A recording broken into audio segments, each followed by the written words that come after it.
চিরদিনই তুমি যে আমার ধারাবাহিকে আমরা দেখেছিলাম অপর্ণার আর সন্তুর বিয়েটা ভেঙে গেছে, খুব খুশি। আর্য স্যার অফিসে গেছে, ভাই অর্কর জন্মদিন, সে আবার একটা টাকা তৈরির যন্ত্র কিনেছে 5 কোটি টাকা দিয়ে। সেই যন্ত্র একবার টাকা বেরোলো ঠিক, তারপরে আর টাকা ছাপছে না, ফেলে দিয়ে গেছে অর্ক। নাম পাল্টে দিয়েছিল, অর্ক করেছিল, কিন্তু আর্য ওকে বুঝিয়েছে জন্মদিন তোমার, এনজয় করো, নামটা তোমাকে ফিরিয়ে দিলাম, নাম পাল্টালে কিছু ভাগ্য পাল্টায় না, এইভাবে ভাইকে বুঝিয়েছে। এদিকে মিটিং চলছে, আর্য স্যার মন দিতে পারছে না, অপর্ণার সাথে এই স্মৃতিগুলো বারবার ফিরে আসছে।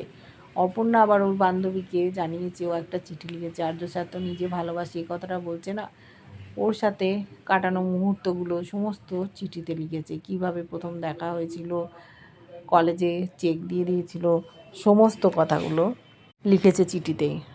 ওর মা একটা রেস্টুরেন্টে যাবে বলে ঠিক করেছে, নতুন আউটলেট খুলেছে, যেখানে আবার মিষ্টিটাও ফ্রি করে নিয়েছে, ওখানে আর্য স্যার আসবে, অপেক্ষা করছে ওরা পরিবার সমেত, কিন্তু আর্য স্যার আসছে না, খুব চিন্তায় ওরা।